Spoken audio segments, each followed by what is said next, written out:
वंदे मातरम। खबर झारखंड से, जहां पर दिल दहलाने वाला मामला सामने आया और पूरा झारखंड इस समय उनकी बेटी के लिए, अपनी बेटी के लिए इंसाफ की मांग कर रहा है। मामला दुमका का है, जहां पर हैवानियत में एक सिरफिरे युवक ने एक लड़की को जिंदा जला दिया। जिंदा जलाई गई लड़की की मौत हो गई।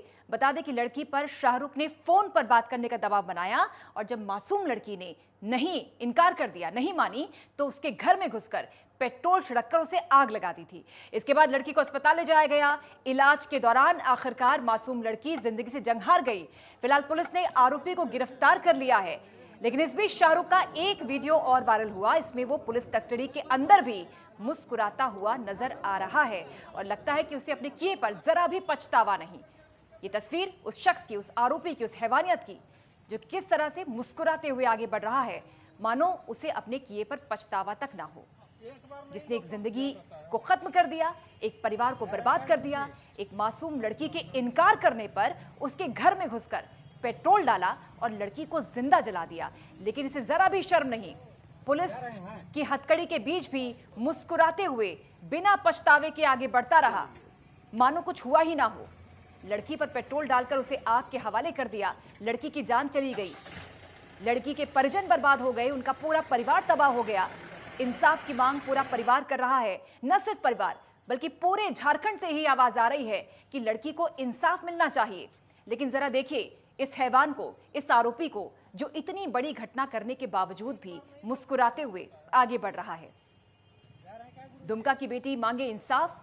क्या वो इंसाफ उसे मिलेगा, न्याय मिलेगा? लेकिन जब तक ऐसे विकृत मानसिकता के लोगों को पछतावा नहीं होगा, ये तय है कि समाज नहीं बदलेगा। क्योंकि समाज से ही ऐसे लोग आते हैं, ऐसे आरोपी आते हैं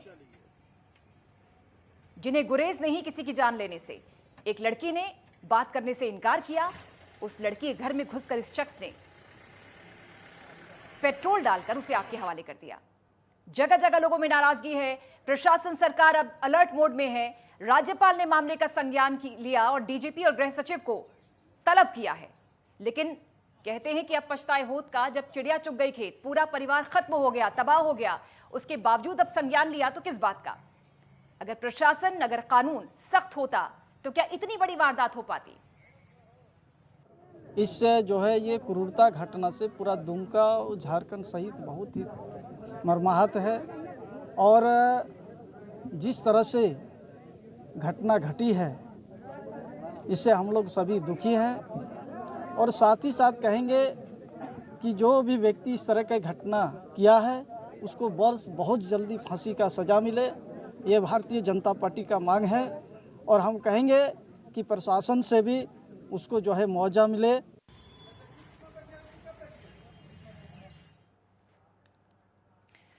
और ये वाकई दहशत मचाने वाला मामला, शर्मिंदा करने वाला मामला। 3 खास मेहमान जुड़ गए हमारे साथ। बीजेपी प्रवक्ता, कांग्रेस प्रवक्ता और हमारे सहयोगी रिपोर्टर भी जुड़ गए हैं। प्रतुल शाहदेव, प्रवक्ता बीजेपी, राकेश सिन्हा कांग्रेस का पक्ष रखेंगे और हमारे सहयोगी सुबोध जुड़ गए हैं। लेकिन सुबोध, सबसे पहले आपके पास आते हुए हम देख रहे हैं, तस्वीरें भी देख रहे हैं, जगह जगह विरोध प्रदर्शन हो रहे हैं। जरा बताइए इस समय झारखंड का क्या हाल है? किस तरह से अपनी बेटी के इंसाफ के लिए लोग सड़कों पर हैं? देखिए, जो अंकिता है वो एक नाबालिग लड़की थी और नाबालिग के साथ 12वीं कक्षा की छात्रा थी। वो अपनी पढ़ाई में दिलचस्पी दिखा रही थी, लेकिन एक छोटी मानसिकता को लेकर एक शाहरुख नाम का युवक जो है सो घर में जबरन घुसकर पेट्रोल छिड़क कर आग लगा देता है, जिससे उसकी मौत हो जाती है। मैं बता दूं, कभी झारखंड का हालत इतनी बुरी हो गई है कि जगह जगह पर हिंदू संगठन के लोग निकल गए हैं। यहाँ तक कि राज्य की राजधानी में प्रदर्शन हो रहे हैं, जमशेदपुर में हो रहे हैं, हजारीबाग में हो रहे हैं। दुमका के गली मोहल्ले से लेकर के मुख्य मार्ग तक, मुख्य चौक तक एक एक हिंदू संगठन का युवक सड़क पर निकल आए। महिलाएं, पुरुष, छोटी बच्चियां तक कैंडल लेकर के अपने घर से बाहर निकल करके श्रद्धांजलि अर्पित कर रहे हैं और अंकिता के इंसाफ के लिए लगातार लड़ रहे हैं, लगातार अपील कर रहे हैं कि अंकिता को इंसाफ मिले। यहाँ तक कि मैं बता दूं, उनकी बहन जो इशिता है तो लगातार अपनी भी जान हथने की कोशिश कर रही है, जान देने की कोशिश कर रही है। अगर मुझे न्याय नहीं मिलता है तो मैं भी इस आग में जलने को तैयार हूँ। लेकिन मैं बता दूं, फिलहाल हिंदू संगठन बहुत ही उग्र तरीके से आक्रोशित होकर सड़क पर उतरे हैं और पूरा झारखंड अंकिता के आग में जल रहा है। अंकिता के इंसाफ दिलाने को लेकर लगातार झारखंड में प्रोटेस्ट हो रहा है। प्रतुल जी, ये तस्वीरें देखकर रोंगटे खड़े हो रहे हैं, खबर पढ़ते पढ़ते दहशत हो रही है, आंखें नम हो रही हैं, लेकिन प्रशासन, सरकार क्या कर रहा है? ऐसी घटनाएं होती क्यों हैं? अगर होती हैं तो इसका मतलब यही ना कि कानून व्यवस्था इतनी लचर है कि इस तरह की विकृत मानसिकता के लोग बेखौफ हैं और बेखौफ होकर एक नाबालिग की जान ले रहे हैं, लड़कियों की जान ले रहे हैं, खुलेआम घूम रहे हैं, मुस्कुरा रहे हैं। देखिए मैडम, ये सच में ये ऐसी घटना है कि सच में इसके रोंगटे खड़े हो जाते हैं। आप सोचें कि अगर हमें थोड़ी-सी कहीं माचिस जलाने में जलन हो जाती है या कहीं हमें आग की लपटों को झेलना पड़ता है, तो कितना उसका दर्द होता है। ये बेटी तो उस वहशी ने 90% उसके शरीर को जला दिया था और 15 दिनों से उसका लगातार पीछा कर रहा था। अगर आप बेटी के डाइंग स्टेटमेंट को देखें, मैं उसका नाम इसलिए नहीं ले रहा क्योंकि उसे नाबालिग बताया जा रहा है। उस बेटी के डाइंग स्टेटमेंट को देखें तो वो साफ दिख रहा है कि वो कह रही है कि 15 दिनों से ये लड़का मेरा पीछा करता है और ये इस मोहल्ले की दूसरी हिंदू लड़कियों को भी लगातार तंग करता रहा है। और जब इस मामले का केस किया गया तो अभी तक इस पे पॉस्को एक्ट नहीं लगा है। वहां के डीएसपी नूर आलम जो ठहरे, तो दोनों कहते हैं ना कि जब एक तरीके की विचारधारा मिलती है तो इसी तरीके से मामले को रफा दफा करने की कोशिश की जाती है। सबसे दुखद पहलू है कि रांची देखिए, इसमें पुलिस भी पर सियासत देखी जाएगी प्रतुल जी, क्या इसमें भी नहीं, सियासत होनी चाहिए? एक हमारा लड़की की जान सबसे चली गई सर, एक परिवार तबाह हो गया, इंसाफ पूरा झारखंड मांग रहा है, क्या इसमें भी सियासत होनी चाहिए? नहीं, बिल्कुल सियासत नहीं होनी चाहिए। पर हमारा एक प्रश्न है माननीय मुख्यमंत्री से कि जिस समय ये बेटी अपनी अंतिम सांसें गिन रही थी, उस समय इनका पूरा कुनबा, उसमें हेल्थ मिनिस्टर भी थे, मुख्यमंत्री भी थे, वो वोटिंग कर रहे थे, फोटोग्राफ खिंचवा रहे थे। किसी ने इस बेटी की ये जो स्वास्थ्य की सुध लेने की सोची नहीं। और सबसे लास्ट पॉइंट मैं बताना चाहूंगा कि रांची पुलिस पर जिस गंगाई नदीम ने हमला किया था, गोलियां चलाई थी, आरोप ऐसा है उसके ऊपर पत्थर चलाए थे, उसकी जब उसकी पुलिस मार से उसकी तबीयत खराब हुई तो उसे एयरलिफ्ट करके सरकारी खर्चे में मेदांता दिल्ली में भर्ती करा के इलाज कराया गया, जबकि वो एक दंगाई था पुलिस के रिकॉर्ड। लेकिन ये तो नाबालिग एकदम अबोध सी बच्ची है, इसके साथ ऐसा क्यों हुआ? 6 दिनों तक ये अपने जीवन और मौत के बीच संघर्ष करती रही। सरकार ने इसे एयरलिफ्ट क्यों नहीं कराया? क्यों? क्योंकि इसका नाम नदीम नहीं था, इसका नाम अंकिता था। सरकार तुष्टिकरण से सारी चीजों को देखती है और इस पूरे मामले को रफा दफा करने की कोशिश क्यों की जा रही है? पॉस्को एक्ट क्यों नहीं लगाया गया? उसके सर्टिफिकेट में वो एक नाबालिग है, लेकिन वो डीएसपी नूर आलम है ना, वो चाहते नहीं कि ये केस अंजाम तक पहुंचे। और मुख्यमंत्री का बयान देखिए, वो कह रहे हैं कि ऐसे जो मामले सगे संबंधियों के बीच होते हैं, इसमें समाज को सोचने की आवश्यकता है। अरे ये सगा संबंधी की बात कब से हो गई? कब से शाहरुख और अंकिता सगे संबंधी हो गए? दरअसल ये सरकार का फेलियर है, प्रशासन का खौफ होता, शासन का इकबाल होता तो ऐसी घटनाएं करने की कोई सोचता भी नहीं। लेकिन जिस तरीके से एक दंगाई को सरकार एयरलिफ्ट करके सरकारी मेहमान बनाकर सरकारी खर्चे में इलाज के लिए भेजती है, काश यही संवेदनशीलता इन्होंने बहन अंकिता के मामले में दिखाई होती तो ज्यादा बेहतर होता। राकेश जी, सवाल तो उठेंगे, आप सरकार में सहयोगी हैं, क्या आपकी आंखें नम नहीं हुई इस घटना के बाद? क्या आपने नहीं सोचा कि 15 दिन से वो लड़का परेशान कर रहा था, निश्चित तौर पर परिजन पुलिस के पास गए होंगे, गुहार लगाई होगी, लेकिन कोई प्रोटेक्शन नहीं, और आखिरकार इतनी बड़ी वारदात को उस शख्स ने अंजाम दे डाला। उसके बाद जो तस्वीरें हम देख रहे हैं मुस्कुराते हुए, उसका तो यही लग रहा है कि संरक्षण प्राप्त है इसलिए मुस्कुरा रहा है क्या? राकेश जी। स्वाभाविक तौर पर पूजा जी, सबसे पहली बात ये कहा कि जब मैं कोई बोलता है तो मैं बीच में टोकता नहीं, जब मैं बोलूं तो कोई बीच में टोके नहीं। दूसरी बात कि ये घटना उनमें घटी जब पीड़ित परिवार को तंग किया जा रहा था, तो हमें लगता है कि लोक लाज के पैसे या लोक लाज के कारण पीड़ित परिवार ने उस व्यक्ति के खिलाफ थाने में शिकायत भी नहीं दर्ज करती थी, जो करवानी चाहिए थी। दूसरी बात कि ये घटना जब घटी, स्वाभाविक तौर पे ये घटना बहुत दुखद घटना और ये घटना मानवता को संसार करने वाली घटना है। इस घटना पर संवेदना व्यक्त है, लेकिन इस घटना पे राजनीति नहीं होनी चाहिए। तीसरी बात कि वो लड़का इस घटना के उपरांत तुरंत प्रशासन ने उस लड़के को गिरफ्तार किया और बच्ची सदर अस्पताल दुमका में वो एडमिट थी। हमारा सारा कांग्रेस का परिवार भी उस बच्ची से मिलने, दुमका जिला अध्यक्ष सहित उस बच्ची से मिलने, उसके परिवार से मिलने पहुंचे, संवेदनाएं भी व्यक्त की। उस बच्ची के पिता ने हमारे जिला अध्यक्ष से यह आग्रह किया कि मेरी बच्ची का इलाज यहाँ नहीं हो रहा है, इसे रांची में स्थानांतरित करवाएं। माननीय स्वास्थ्य मंत्री को मैं धन्यवाद देना चाहता हूँ कि वो इस घटना पर त्वरित कार्रवाई करते हुए सदर अस्पताल में वहां बात किया और बच्ची को यहाँ रिम्स रेफर करवाया और रिम्स में भी रिम्स डायरेक्टर से लेके रिम्स के डॉक्टरों तक को यह हिदायत दी गई कि इस बच्ची के इलाज में किसी भी प्रकार का कोई कोताही न बरती। लेकिन ये दुखद हुई, यह बिल्कुल दुखद है कि वो बेटी हमें छोड़ करके चली गई। ये बिल्कुल एक दुखद घटना। और देखिए पूजा जी, सबसे बड़ी बात यह है कि ये इस सोच वाले जो लोग तो हैं, राकेश जी, इसका जिम्मेदार कौन सर? इसका जिम्मेदार कौन?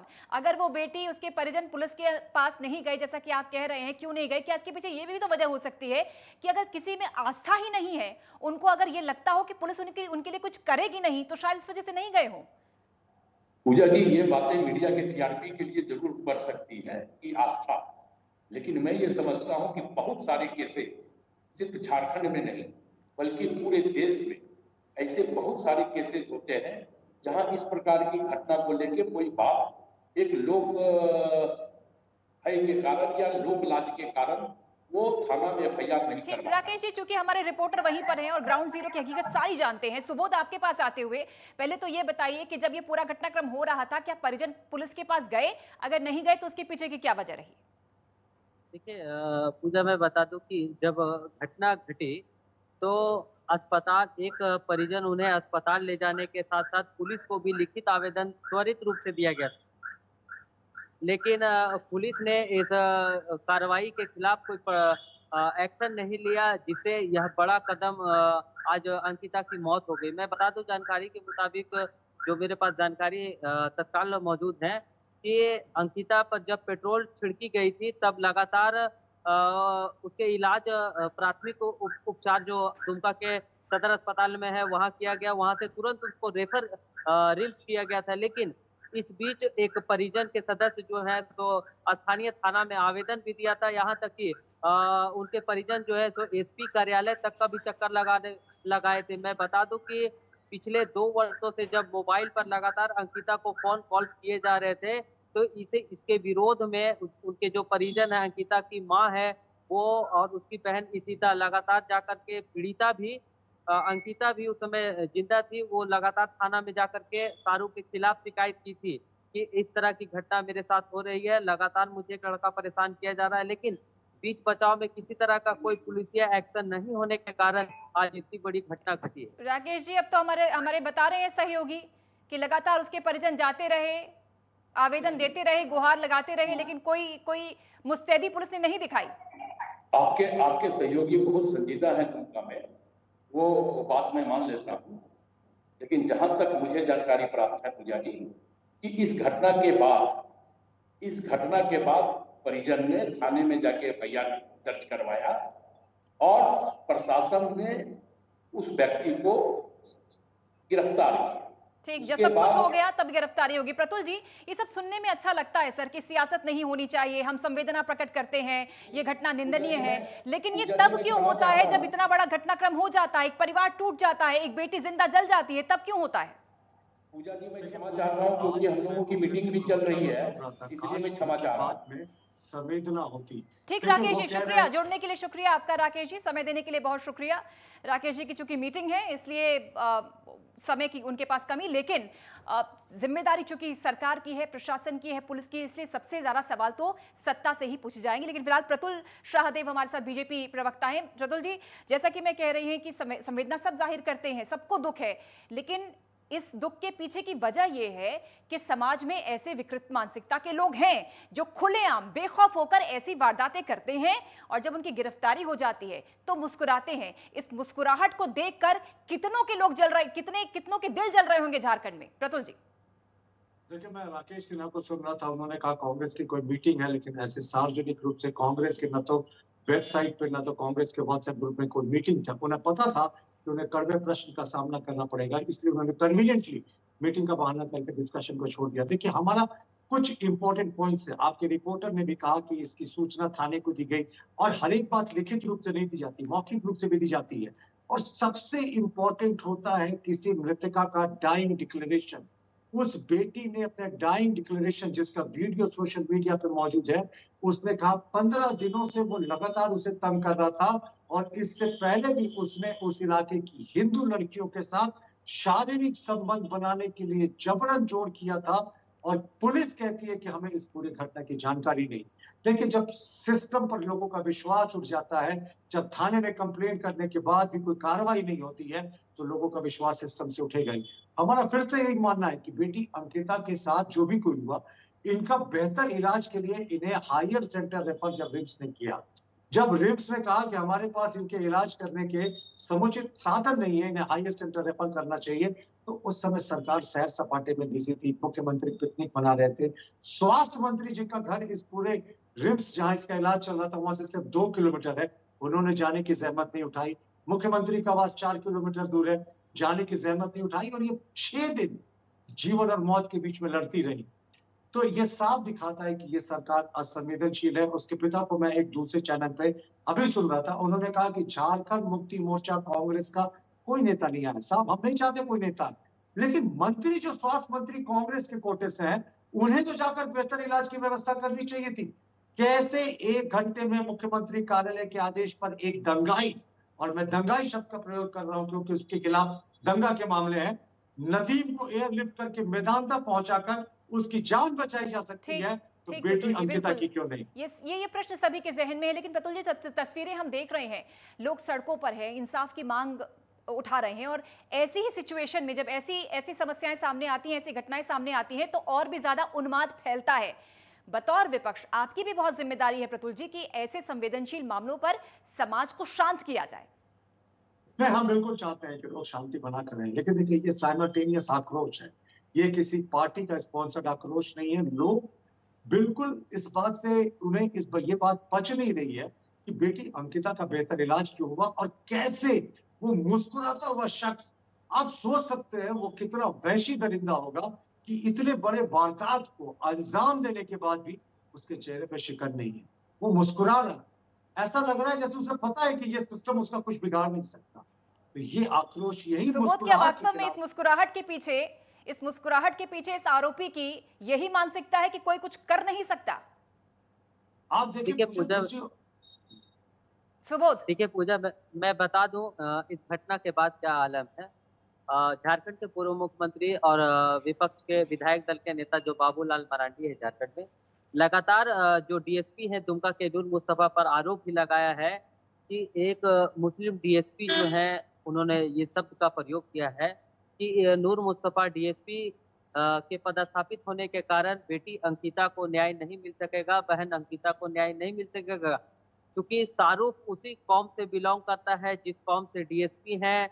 लगातार अगर शाहरुख पुलिस के कस्टडी में हंस रहा है, उनके वाहन पर बैठ के मुस्कुरा रहा है, तो कहीं न कहीं डीएसपी और पुलिस जो है सो मुखौटा बनकर तमाशा देख रही है। या लगातार पूर्व मुख्यमंत्री बाबूलाल मरांडी जो है आरोप भी लगा रहे हैं। इधर जो केंद्रीय मंत्री है अर्जुन मुंडा भी न्याय के लिए लगातार अपील कर रहे हैं। जो गिरिडीह में उनका प्रदेश स्तरीय सम्मेलन चल रहा है, प्रशिक्षण शिविर चल रहा है, वहां पे भी उन्होंने अपील किया है कि बहन अंकिता को न्याय मिलना चाहिए, और उन्होंने डीएसपी पर भी कार्रवाई की अपील की है। प्रतुल जी, सरकारें तो आती जाती रहती हैं सर, सत्ता तो क्षणिक है, लेकिन जिसके घर से एक बेटी चली जाती है, एक माँ चली जाती है, एक पत्नी चली जाती है, उसके परिवार पर क्या बीतती है, ये वही परिवार बेहतर बता सकता है सर। भविष्य में ऐसी पुनरावृत्ति ना हो, ऐसे मामले थमें, रुकें, लोग डरें, ऐसे में कानून, प्रशासन, सरकार को सख्ती दिखाना बहुत जरूरी है। सरकार चाहे किसकी भी हो सर, आने वाले समय में आप लोग भी हो सकते हैं। जी बिल्कुल, मैंने कहा ना, कुछ चीजें राजनीति से इतर होती है। आज जो कुछ भी अंकिता के साथ हुआ वो कल किसी और के साथ हो सकता है। नजीर बननी चाहिए साहब की, इस तरह की घटनाएं करोगे तो 3 महीने के भीतर स्पीडी ट्रायल करके आपको फांसी की सजा मिलेगी। लेकिन देखिए, एक बड़ा इंपॉर्टेंट बात है कि वो जिस तरीके से मुस्कुरा रहा था, कोई ग्लानि नहीं है।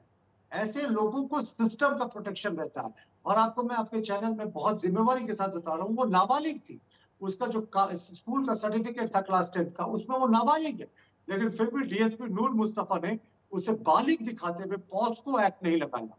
उसकी डेथ हो गई और हम चैनल में बैठकर डिबेट कर रहे हैं, अभी तक सेक्शन 302 नहीं जोड़ा गया।